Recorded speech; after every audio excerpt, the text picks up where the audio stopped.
CBS Radio Mystery Theater presents...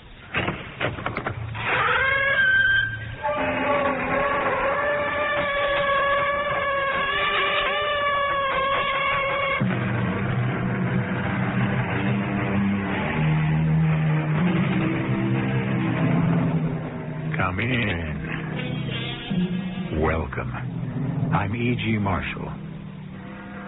I walk unseen on the dry, smooth-shaven green to behold the wandering moon riding near her highest noon. People who can walk unseen can make for beautiful poetry, as Mr. Milton has just shown us. However, in life, people who can walk unseen can present us with baffling problems, which proves that there is a time and a place for everything. My darling, I must tell you, there is a ghost in the house. There's no such thing as a ghost. But I heard him. So, get rid of him. Wonderful. First you tell me there's no such thing as a ghost. Then you tell me to get rid of him. It isn't consistent. Dearest, I expect you to get rid of that ghost. How can I get rid of a ghost? Especially one you say doesn't exist. My angel, that is your problem.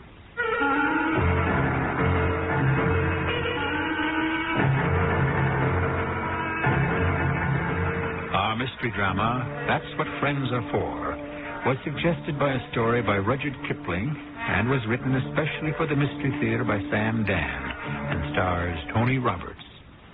I'll be back shortly with Act One.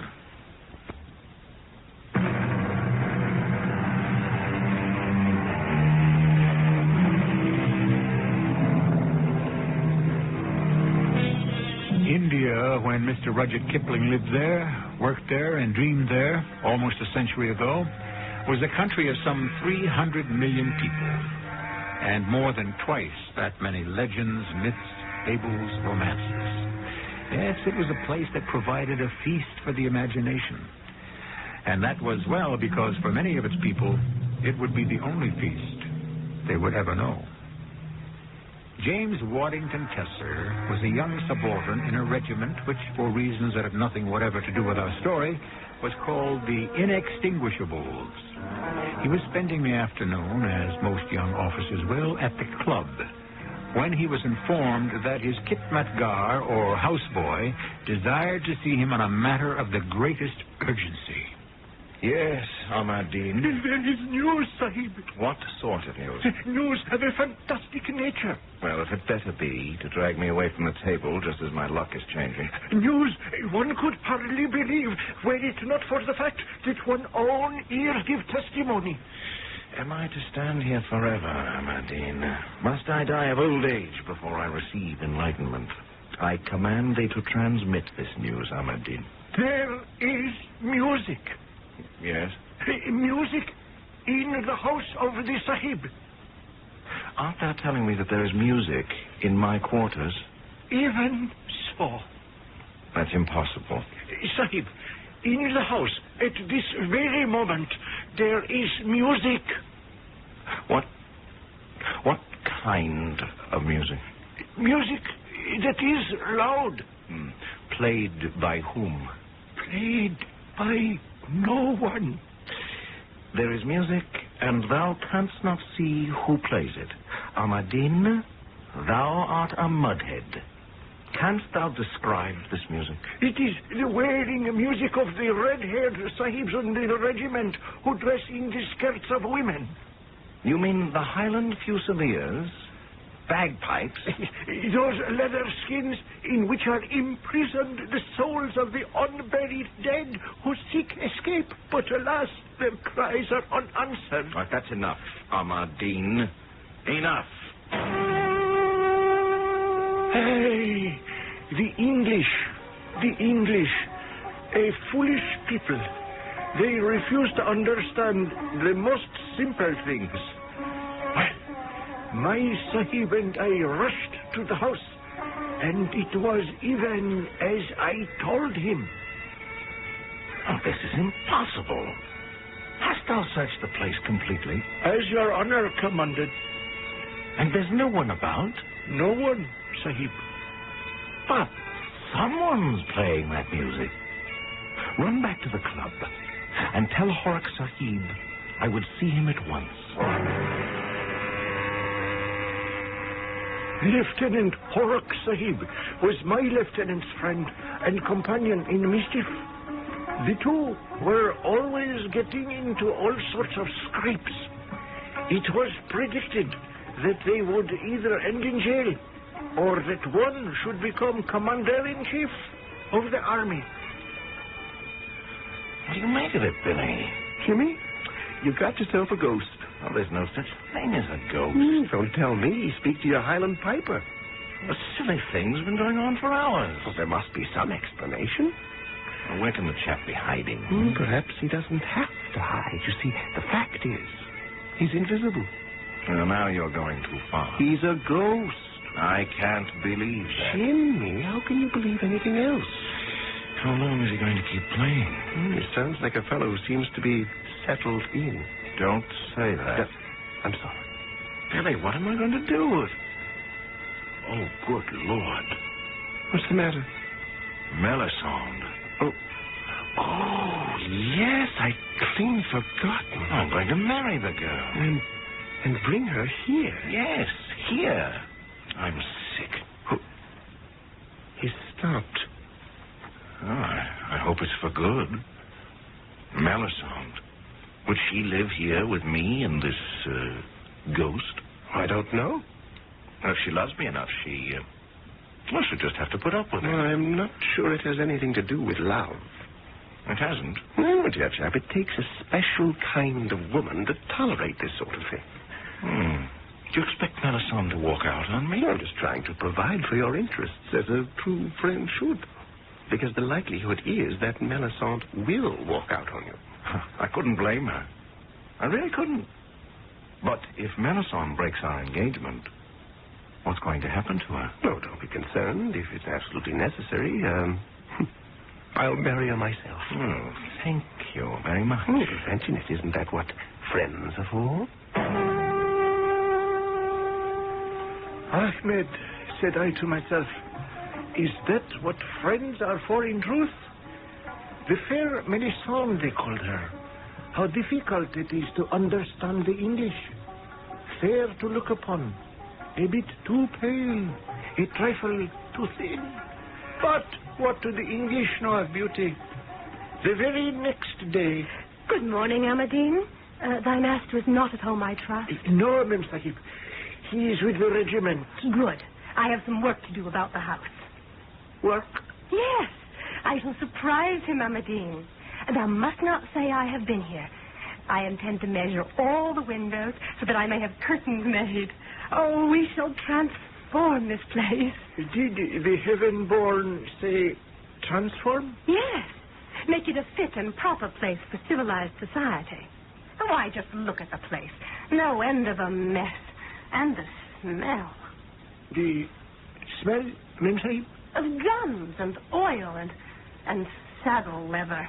Oh, we shall tidy things up and have them ship-shape in absolutely no time at all. If the presence will permit, Tesser Sahib is quite fond of his guns and saddles. Is he indeed? And therefore it follows that these must be carefully greased and oiled in order that they may be preserved. Is that a fact? The grease and the oil, by Mem Sahib's permission, do, by the very nature of things, have an odor. Ah, but thou hast said, Amadine, by the Mem Sahib's permission, and the Mem Sahib shall give no such permission.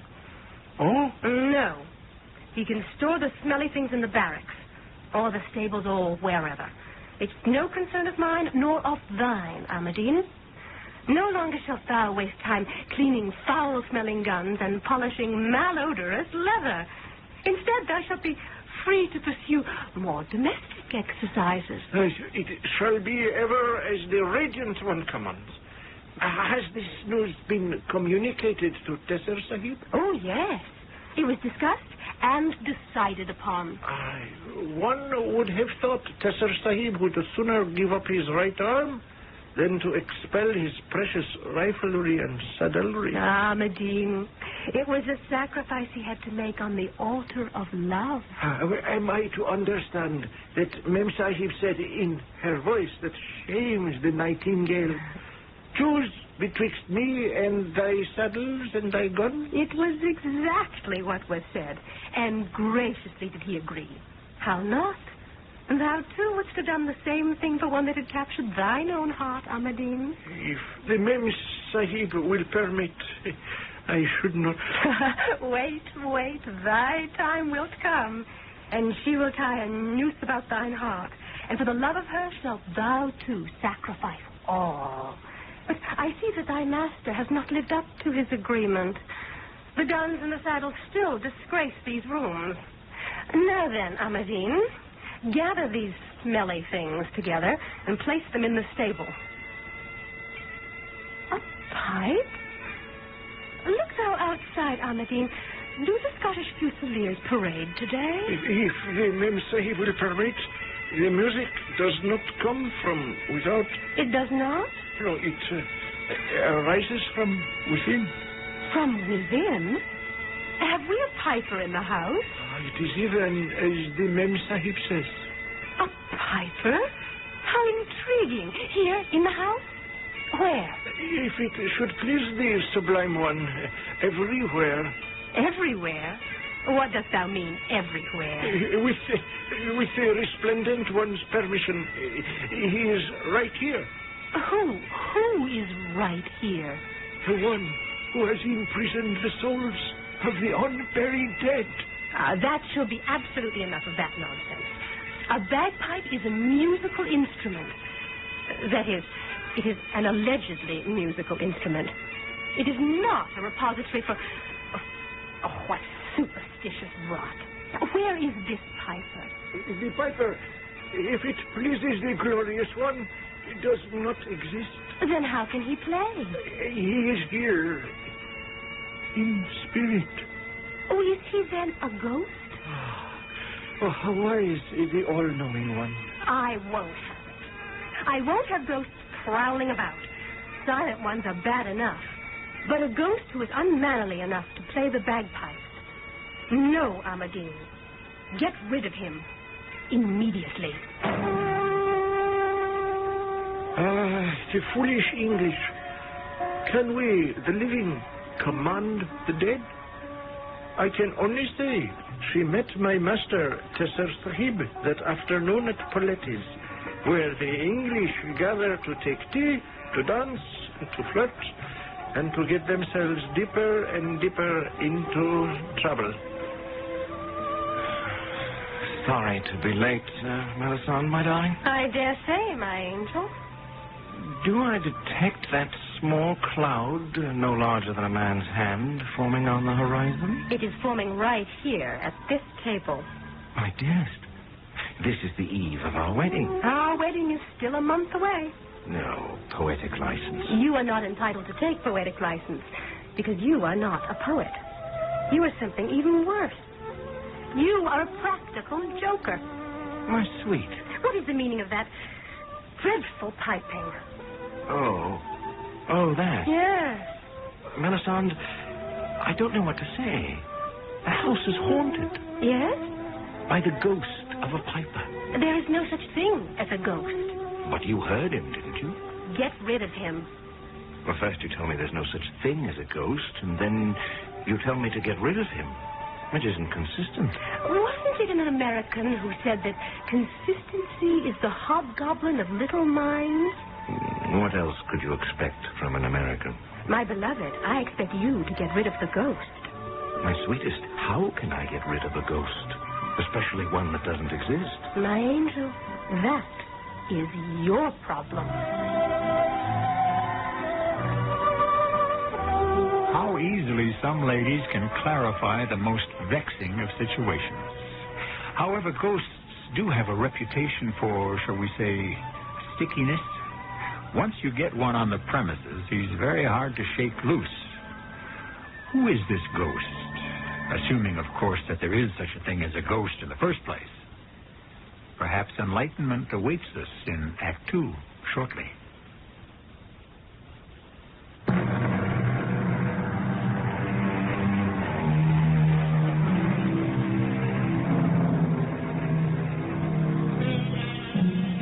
it said, "Love me, love my dog." Shall the hero of our story, Lieutenant James Waddington Tesser, be compelled to say to his fiancée, the adorable Melisande, "Love me, love my ghost"? Some ghosts, as you know, are properly polite and unobtrusive, but not Lieutenant Tesser's. This one actually plays the bagpipes. Even now, the lovers are discussing it at Paletti's. But, my darling, you just don't command a ghost to leave. Please, do not involve me in the mechanics of the operation. And you have made absolutely no provision for disposing of those ugly, smelly saddles and rifles. Darling, they're not ugly. They are beautifully wrought. And the smell is the honest, deep, rich aroma of fine leather. I thought we'd already agreed. Well, yes, of course. Then why are we still discussing it? Well, because two mature, intelligent, sensible people who love each other can always reopen any subject. Are you telling me that you intend to break your promise? Oh, no. No. Are you trying to suggest that you shall not get rid of those offensive articles? Of course not. It happens that I am an officer in a cavalry regiment, and I ride horses. Do you find it necessary to keep your horses in the house? Well, hello, you two. Billy, Horace. Oh, won't you sit down and join us? Thank you. Well, Jimmy, as they sing in the old Irish regiment, the days of the Kerry dances, the sound of the piper's tune. I think that will be quite enough, Billy. I hope you've an ear for bagpiping, Melisande, my lovely. You're in for quite a serenade. Nothing of the sort, Billy. Jimmy has promised to get rid of him, or it, or whatever. Have you indeed, Jimmy? Well, then consider it done. Once our James turns his hand to a task, how do you propose to go about it? Will you please get out of here? Can't a man have some peace and quiet with his fiancée? I think you're horrid, and I do want to dance, Jimmy. And all you can do is sit there and sputter all sorts of nonsense about a ridiculous ghost. I'll dance with you, Melisande. Oh, I thought you'd never ask.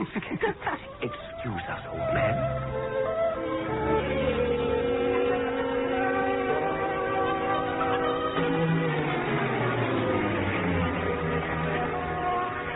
I see our guest is still with us, Ahmadine. I hear thou hast been looking for me. Sahib, there is news. Oh, no. I couldn't stand any more news. The Colonel, Sahib, has sent orders. Orders? Yes, he said Lieutenant Tesser, Sahib, is to report to him at once. Oh, the devil he does. Why would the Colonel want to see me? What have I done lately? I can't think of a single thing. At once, eh? All right. Say a prayer for me, Ahmadine, to whichever of thy gods would be appropriate to the situation. Sahib, I shall have to pray to all of them. Lieutenant Tesser reporting as ordered, sir? Yes, right, sir. I understand about the married, yes, sir. Yes, sir. The girl, I take it, is Melisande Trevor. Yes, sir. Granddaughter of Major Hugh Scott Fairfield Trevor, what?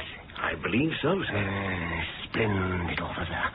Killed in the mutiny, my first company commander. I feel a sort of responsibility for the young lady. Do you understand, Lieutenant? I think so, sir. No, I don't think you do. You're a young rogue. Don't deny it. No, sir. I don't believe you're the marrying kind. What have you to say to that, eh? If the Colonel will permit, I am in love with Melisande, and I cannot wait for our wedding. Splendid.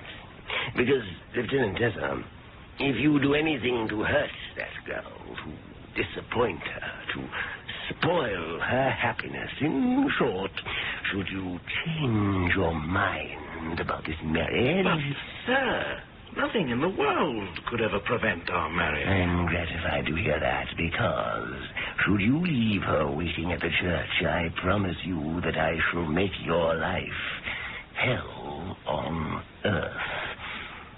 Do I make myself clear, Lieutenant Tessa? Yes, sir.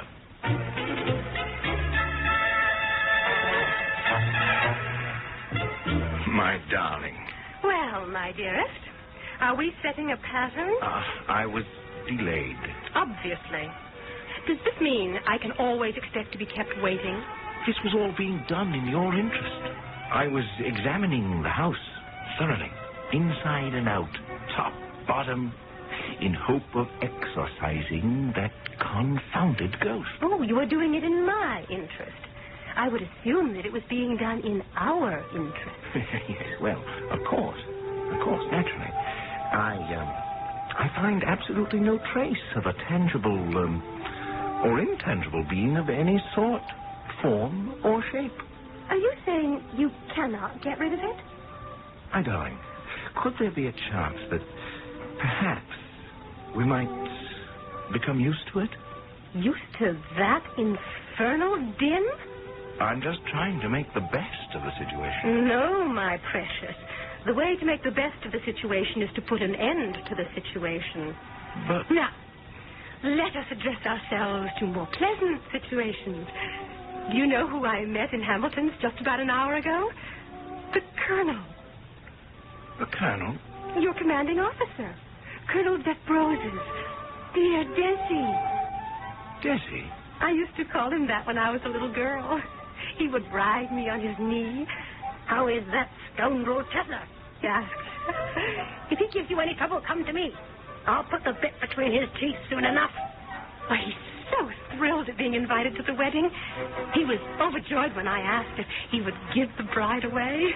Oh, that's such marvelous news. Why don't you devote the rest of the afternoon to getting rid of our little problem? And what shall you do? Oh, I shall sit here. Alone? Oh, I know so many people here. Ah, there's Billy. Billy Horrocks. Come right over here. Well, hello, young lovers. I would have come over sooner, but three's company. Lieutenant Jimmy Tessa is going to desert me for the remainder of the afternoon, Billy. Oh, the more fool Jimmy. He must come to some sort of understanding with that mysterious Scottish piper. Have no fear, Jimmy. I shall take excellent care of Melisande for you. Isn't this perfectly heavenly music, Billy? My toes are tingling. Why don't we dance? Oh, you don't mind, do you, Jimmy? Why should he mind? That's what friends are for.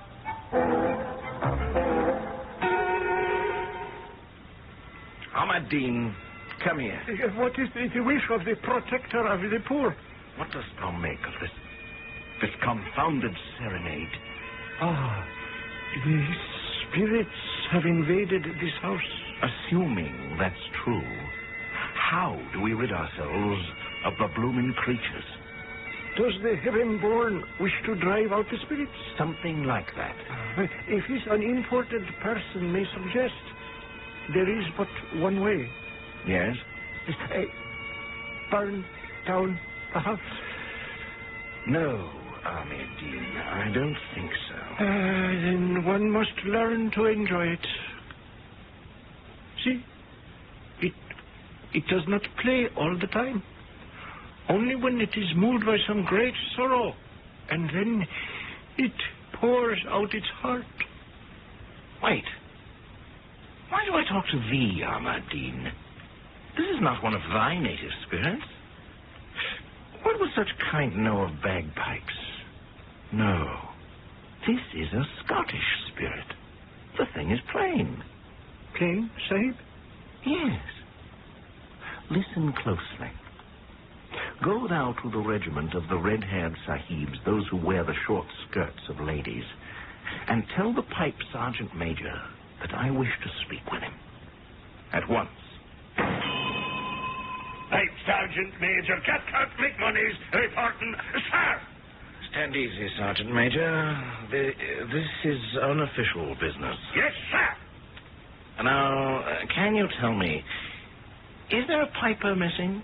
A piper missing? From the regimental band? No, sir. Well, why would one piper be missing? Well, that's a good question, Sergeant. I was hoping you could answer it. Is there news of a missing piper? News? No, not exactly. What we do seem to have is the missing piper himself. Yes, well then, where do you have him? Here, Here, sir. on the premises. What might a man ask? Where on the premises? Here and there, everywhere. Sir, would it be asking too much if I should request you to produce the man for me? Well, have a bit of patience, Sergeant, and he shall produce himself. In what way? Here he is now. Oh, is there a man in the next room? No, Sergeant. With your permission, sir. Go look, by all means. Search the room, the house, the grounds.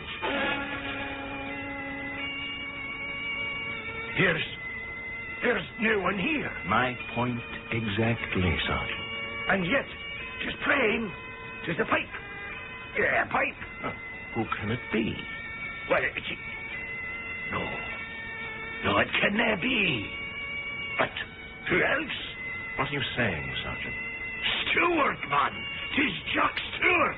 The Stewart himself. Oh, listen. That's all I've been doing, is listening. Stewart. 'Tis his very own pipes.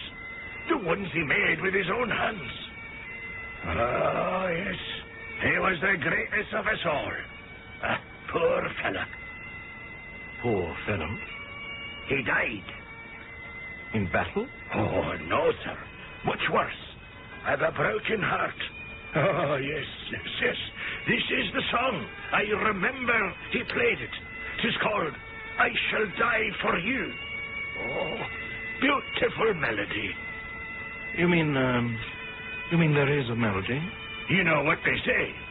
Scottish airs are not for English ears. He stopped. Oh, poor Jock. Probably overcome by his tears. But why has he come here? Is there to be a marriage in this house? Yes. Mine. Ah, well, he has come to warn you. Warn me of what? Of the faithlessness, the fickleness of a woman's love. Well, very good, Sergeant, very good. Now, let him consider that I have been warned, and let him go away. No, sir. You see, he feels it so deeply. He was betrayed by the lady he loved. Well, why can't he leave me alone? He wishes to save you from making this terrible mistake. Yes, but it isn't a terrible mistake. We love each other, Melisande and I. What am I going to do? Reconsider your approach in marriage. What's to consider? I'm in love. And if Jock Stewart, or whoever this mad, dead Scotchman is, doesn't leave this place in peace, my fiancée will break our engagement. Now you see it. This is what Jock Stewart has in mind. He wants to save you. Yes, but if I don't marry Melisande, my colonel will... I tell you, my career will be ruined.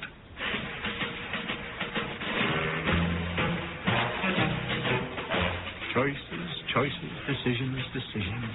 Ghostly pipers, fidgety fiancés, querulous colonels. How are we to sort all this out?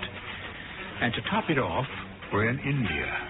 Mysterious, unfathomable, inscrutable India, where sometimes the practical answer is the one that makes no sense at all. We shall return shortly with Act 3.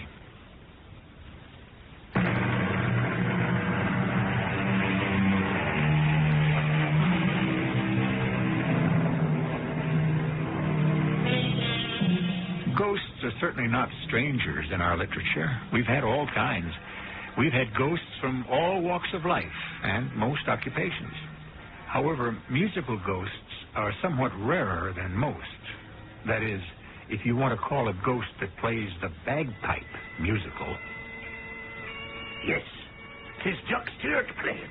There can be no doubt, if I may make bold, sir. I should advise the lieutenant to listen to Jock. Listen to Jock and do what, specifically? Break the engagement. Sergeant, I would like to thank you very much. You've been a tremendous help. You're quite welcome, sir.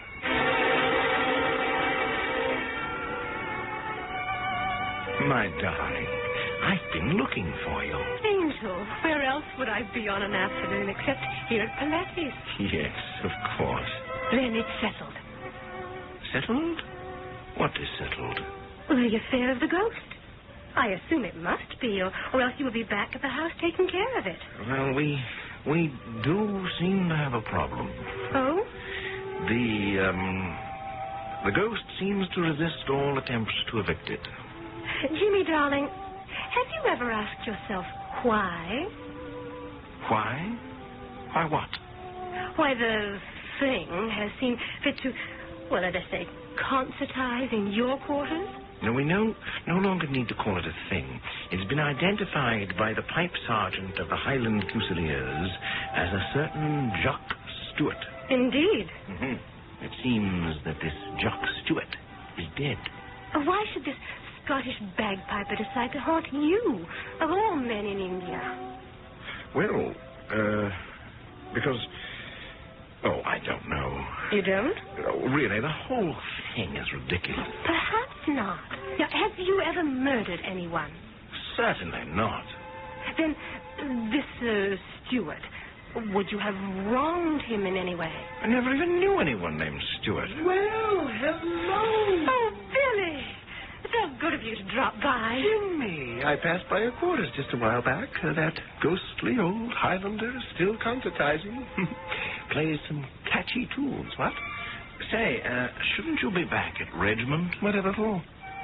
Don't you have some reports or something of that sort to... No, it's all serene, as far as I'm concerned. Oh, I forgot. Lucky thing you mentioned the regiment. The colonel's been looking for you. The colonel? For me? Whatever for? Oh, I would imagine to talk about your step. My step? Of course, your step up to captain. Captain? Oh, how marvelous. When a lieutenant marries, especially such a beauty as Melisande here, it's time he was promoted and received by his company. And that's why the colonel wants to see Jimmy. No.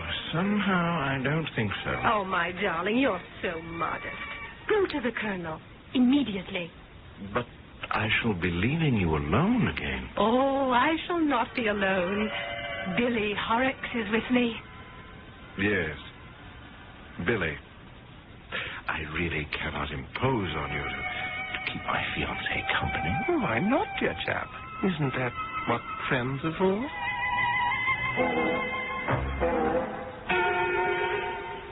Deva, what have you been doing to your fiancée? Doing, sir? You haven't been treating her shabbily, have you? Why, no, sir. She looks a bit peaked to me. Well, sir, that's to be expected. Is it? Yes, sir. As the wedding day approaches, the parties do feel a certain strain, and I suppose it shows. It doesn't show on you, Lieutenant Desson. Well, sir, that's the way it goes. I said you were a rogue, Tessa. Yes, sir. Good enough soldier, but the kind of scoundrel who should never marry. Now it occurs to me that since you might be somewhat afraid to break this engagement yourself, you may be giving your fiancée cause to break it for you. Oh, no, sir. I warn you, Tessa. Permit me to say, sir, no warning is necessary. I think it is, Lieutenant Tessa. I do not intend to be left at the church with an abandoned bride. We all know exactly where we stand. Do we not? Yes, sir.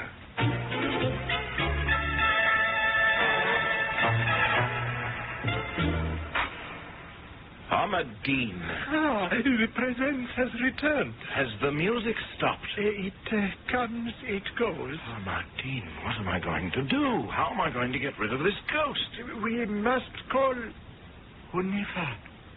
Who? Hunifa herself, the great sorceress. She will bid thy piper go. And if he refuses? Oh, no one can withstand the magic of Hunifa. Hunifa. She was 100 years old. She knew the charms, the spells, the curses. She was covered from head to foot with silver bells, with golden jewels, and everything tinkled as she walked. And she came to the house of Tisser Sahib, and he told her everything that the red-haired Sahib in woman's skirt had said. Hunifa thought and closed her eyes. Then the pipes began to play. Dost thou hear, Hunifa? The pipes? He is here. Bid him leave. Make him go. Hunifa, I implore thee. Steward! Shark! Steward! I order thee, begone from here! Ah, yes, he's gone. Thou hast done it, Hunifa. He is gone. No, I guess he's not gone. Try it again, Hunifa. Steward! Jacques Steward! I command thee, begone! Please, return to the land of the dead, and take thine unburied spirit with thee. Yes, how they did battle for victory. The dead red-haired Sahib in the short lady skirt, and the magnificent Hunifa, the greatest sorceress of India. And the battle went this way and that, first to him, then to her. But in the end, no one who is alive may triumph over one who is dead. Therefore, it was the music of the pipes that emerged victorious. Sahib, I cannot make him go.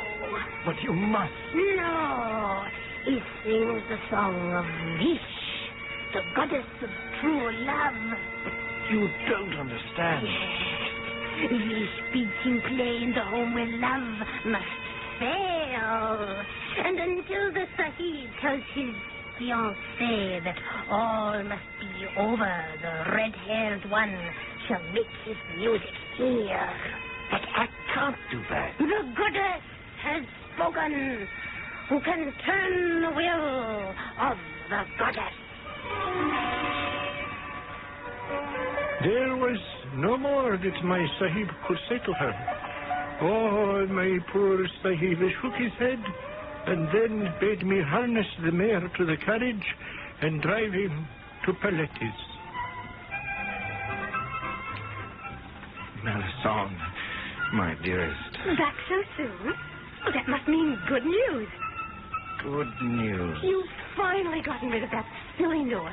Isn't he marvelous, Billy?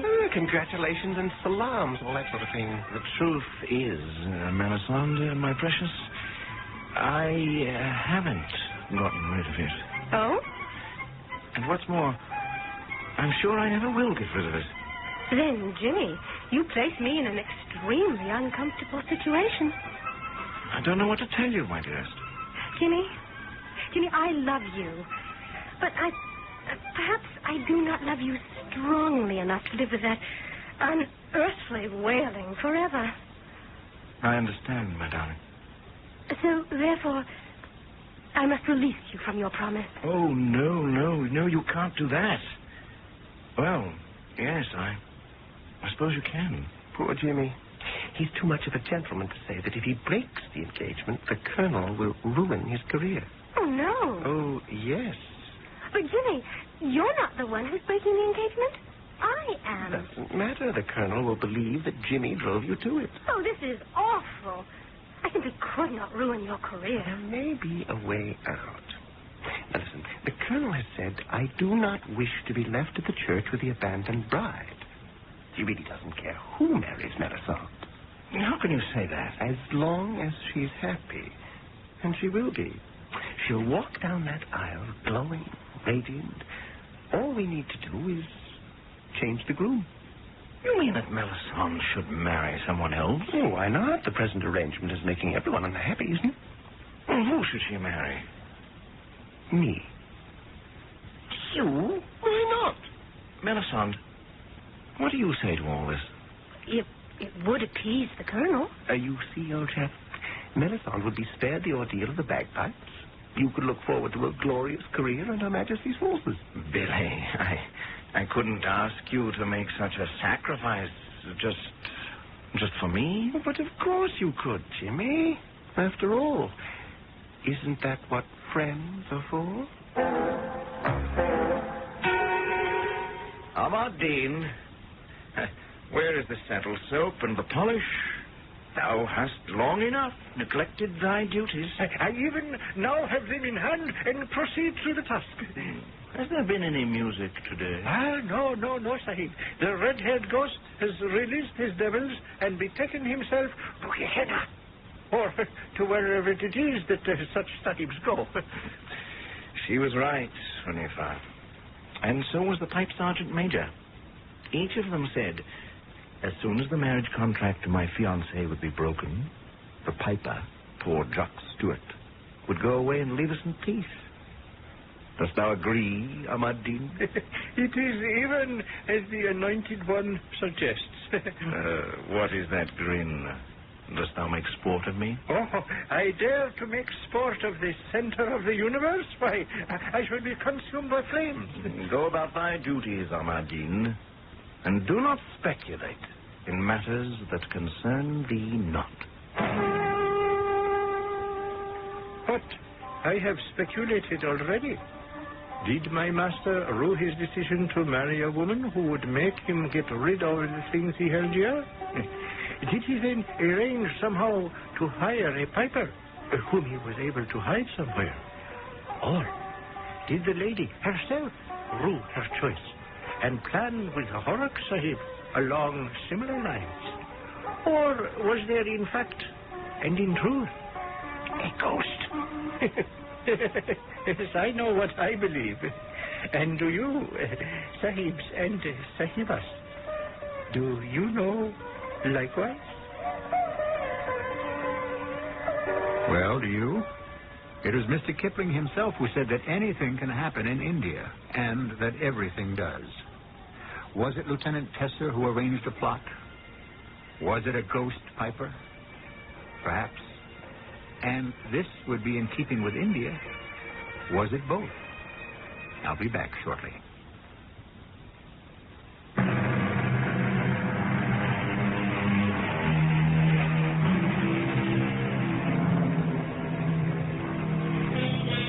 Our story was concerned with magic. But what is magic? The dictionary tells us that it is any mysterious or seemingly inexplicable event or occurrence. Well then, it's all a matter of when you happen to be alive, isn't it? One century's magic is another century's commonplace. Think of the wireless, the airplane. Sooner or later, the mysterious will be stripped away from anything and everything that defies explanation, even ghosts.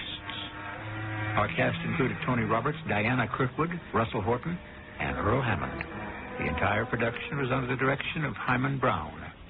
And now, a preview of our next tale. I want it.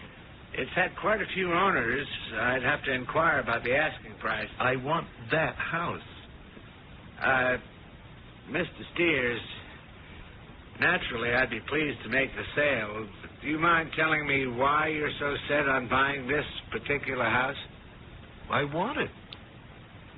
Well, frankly, Mr. Steers, that house has been, well, sort of a jinx.